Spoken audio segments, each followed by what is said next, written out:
Avenu shalom alehem. Avenu shalom alehem. Ini parah banget sih teman-teman. Jadi lagu Avenu Shalom Aleichem ini salah satu lagu tradisional favorit orang-orang Yahudi. Avenu Shalom Aleichem. Avenu Shalom Aleichem. Lagu ini juga biasa dinyanyikan atau diputar di bandara-bandara Israel saat menyambut para pemukim ilegal Yahudi dari luar dan baru masuk ke Palestina untuk ikut dalam operasi pembersihan pembantaian etnis di tanah air Palestina. Shalom alehem. Avenu shalom, shalom, shalom alehem. Bismillahirrahmanirrahim. Assalamualaikum warahmatullahi wabarakatuh. Alhamdulillah wassalatu wassalamu ala rasulillah amma ba'd. Teman-teman, alhamdulillah kembali lagi bersama saya Muhammad Hussein di Gaza, Palestina.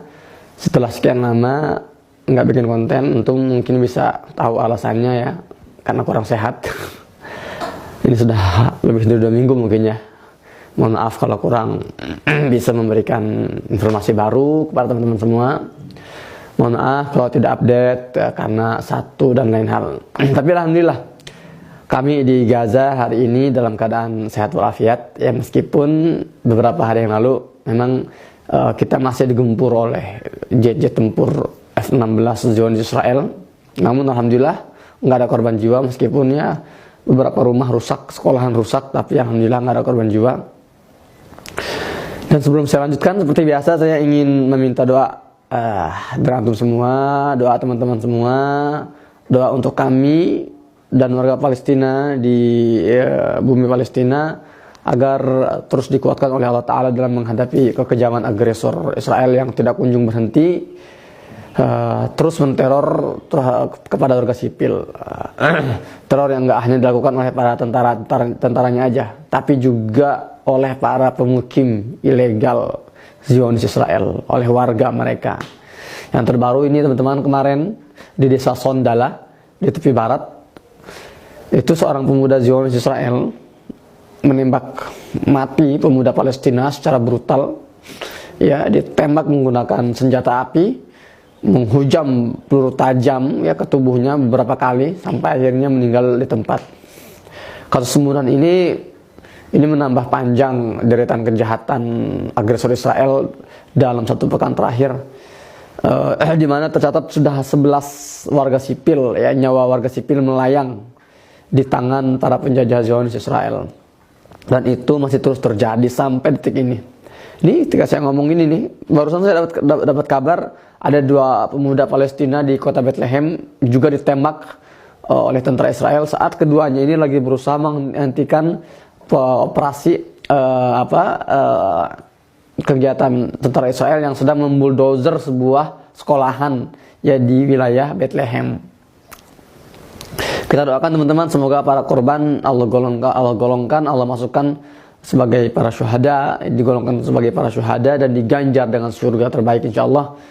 Untuk yang terluka kita doakan semoga cepat sembuh, dan untuk keluarga yang ditinggalkan semoga Allah berikan kekuatan dan kesabaran ekstra. Baik teman-teman, langsung ke konten hari ini. Jadi kemarin saya mendapat sebuah link video TikTok di grup keluarga. Nah, pas saya buka ternyata ya masih seputar pondok pesantren Az-Zaitun yang lagi viral di Indonesia. Tapi kali ini bukan tentang keanehan barisan sholat Idul Fitrinya atau gaya azan ya yang lagi ramai diperbincangkan, bukan. Itu sudah banyak yang bahas kontroversi hal-hal itu ya. Tapi saya kaget di video yang saya lihat itu bikin saya geleng-geleng tuh. Pimpinan Ponpes Az-Zaitun, namanya tuh salah Panji Gumilang, dia mengajak ratusan jamaah yang hadir dalam masjid loh, di dalam masjid area Ponpes itu bersama-sama melantunkan salam yang nggak biasa. Bukan cuma cara penyampaiannya ya yang nggak biasa, tapi juga salamnya itu bukan salam yang biasa kita ucapkan, tapi salamnya orang-orang Yahudi Israel. Ya, salam Yahudi Israel yang sering dinyanyikan oleh orang Yahudi, ya namanya itu Avenu Shalom Aleichem. Kita lihat cuplikannya ya. Selanjutnya, doa awal tahun 1 Syuro 1444 Hijriah yang akan disampaikan oleh Yang Amat Berhormat Syekh Az-Zaitun. Kepada Yang Amat Berhormat Syekh Az-Zaitun, kami silakan. Teman-teman, saya sering dengar sih kepada yang terhormat, kepada yang kami hormati. Tapi untuk kali ini saya baru dengarnya ada sebutan kepada yang sangat ya, terhormat atau sangat berhormat, Syekh Az-Zaitun.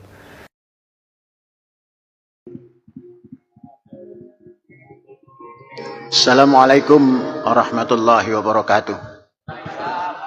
Bismillahirrahmanirrahim. Asyhadu an la ilaha illallah wa asyhadu anna Muhammadar Rasulullah.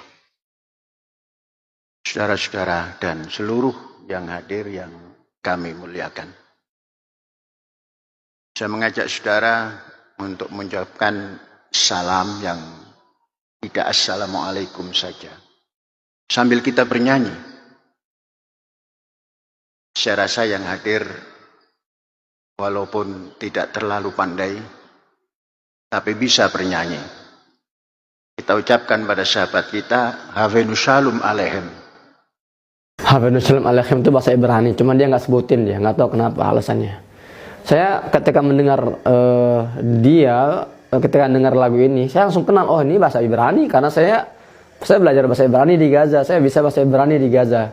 Havenu Shalom Aleichem itu kalau bahasa Arabnya ataina bi assalamualaikum, tapi bahasa Ibrani gitu loh. Dalam bentuk bernyanyi. Silakan berdiri. Ikuti nada dari syekhnya. Semua saya minta berdiri. Karena ini satu syuro. Ya, yang atas, yang bawah, ayo kita menyanyi. Supaya tahu Havenu Shalom ya.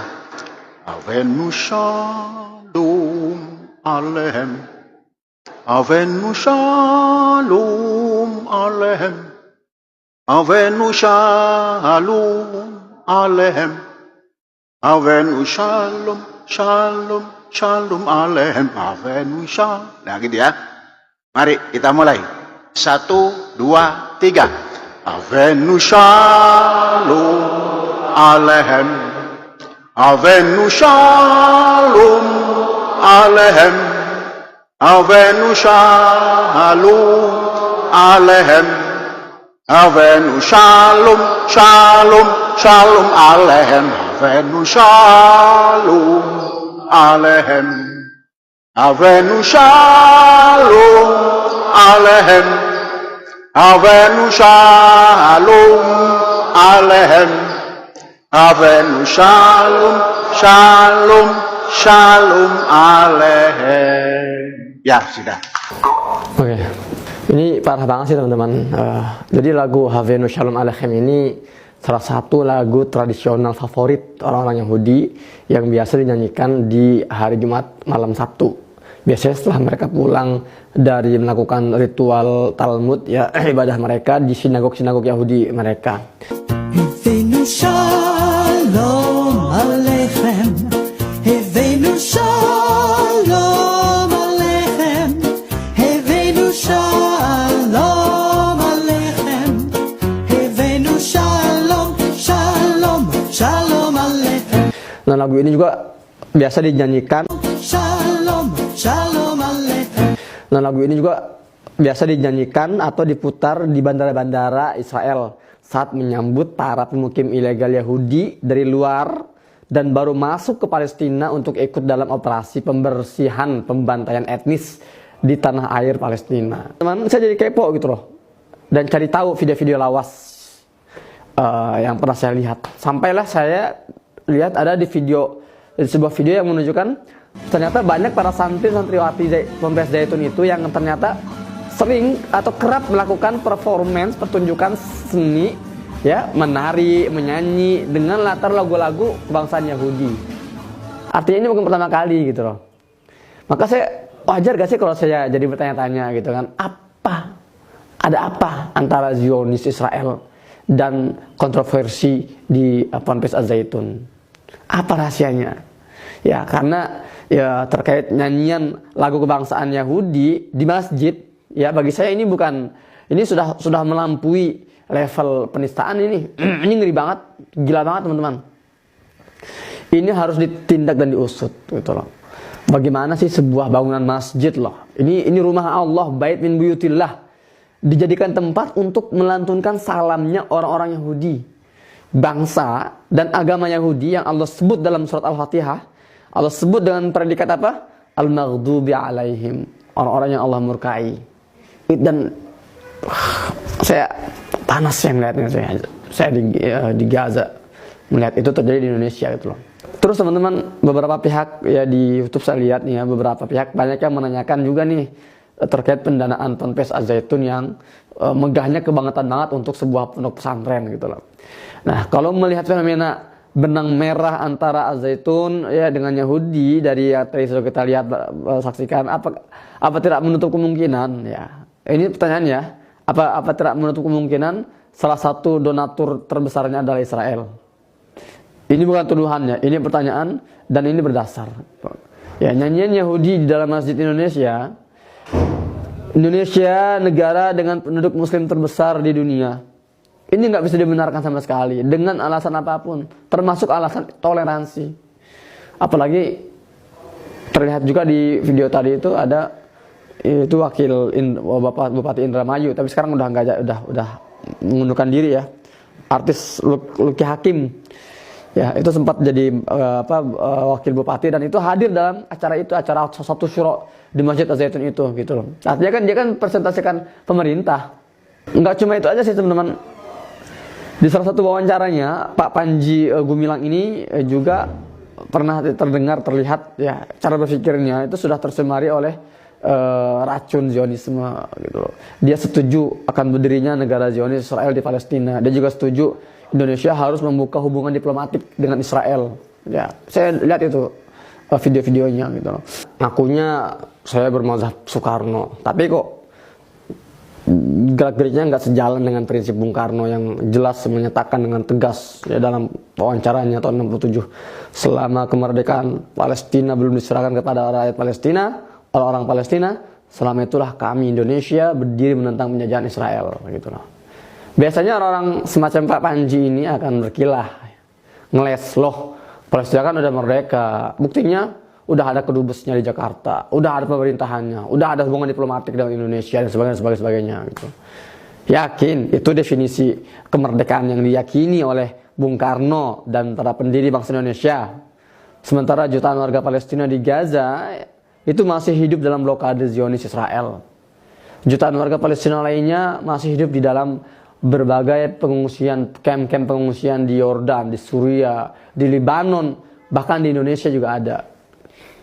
Dan terakhir teman-teman, kalau memang benar ternyata Yahudi bermain di balik kericuhan kontroversi Az-Zaitun ini, ya, ini semakin membuktikan bahwa Indonesia memang ditarget untuk masuk dalam gerbong normalisasi yang operasinya lagi marak dijalankan oleh pihak penjajah. Indonesia sedang dilemahkan pendiriannya, sedang dipreteli semangat prinsip kedaulatannya, kemanusiaannya.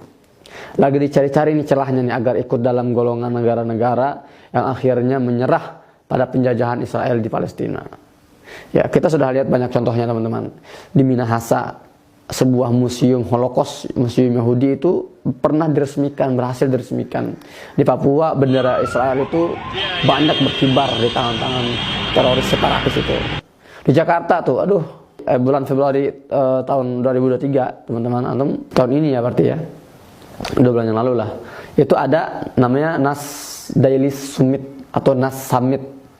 Nas Summit ini agak kegiatan saya kayak semacam apa ya, pertemuan summit itu ya, pertemuan yang diadakan oleh Nas Daily Nusair Yasin. Today I flew for 3 hours just to show you these people. This is Nas Summit.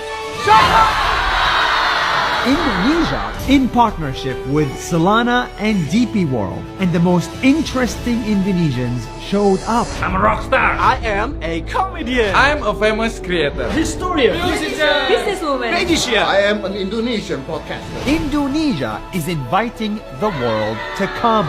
Just listen to the Minister of Tourism himself. Everybody is welcome to wonderful Indonesia. That's 1 minute. Nah, kita tahu sendirilah Nusra Yassin ini kan salah seorang aktivis yang vokal banget mempropagandakan Zionis Israel ya di Indonesia dan di dunia. Dan dia pernah ngadain namanya Nas Daily Summit, itu dihadiri oleh para influencer Indonesia loh. Besar, para YouTuber besar tuh pernah hadir tuh. Saya kaget aja gitu loh, kok mau gitu loh. Mau para influencer Indonesia yang mengaku ya paling Pancasila itu kan, yang mengaku menjunjung tinggi kedaulatan sebuah negara, anti penjajahan, tapi kok mau gitu loh dikoordinir oleh salah seorang antek Zionis untuk ngumpul di salah satu gedung ya hotel di Jakarta ya untuk hadir, dan Allah alam gitu loh. Itu apa misi terselubungnya saya nggak tahu. Yang pasti ini semua ini memperjelas kepada kita, memperjelaskan kepada kita bahwa memang Indonesia lagi jadi target. Makanya antum hati-hati teman-teman. Banyak narasi-narasi yang hari ini terus bertebaran untuk apa? Untuk mengikis kecintaan kita, kepedulian kita terhadap Palestina. Semua fitnah-fitnah merajalela, melebar sana sini dari yang keluar dari lisan orang-orang anak muda yang nggak tahu apa-apa sampai lisan-lisan mereka yang menyatakan dirinya syekh atau ustadz atau tokoh-tokoh agama atau pejabat-pejabat tinggi gitu loh. Selama itu bertentangan dengan pembukaan Undang-Undang Dasar 45 Indonesia, maka patut dipertanyakan apakah orang-orang itu masih nasionalis, ya masih Pancasilais, atau sudah menjadi pengkhianat bangsa. Demikian konten hari ini. Sampai jumpa di konten selanjutnya bersama saya Muhammad Hussein di Gaza, Palestina. Assalamualaikum warahmatullahi wabarakatuh.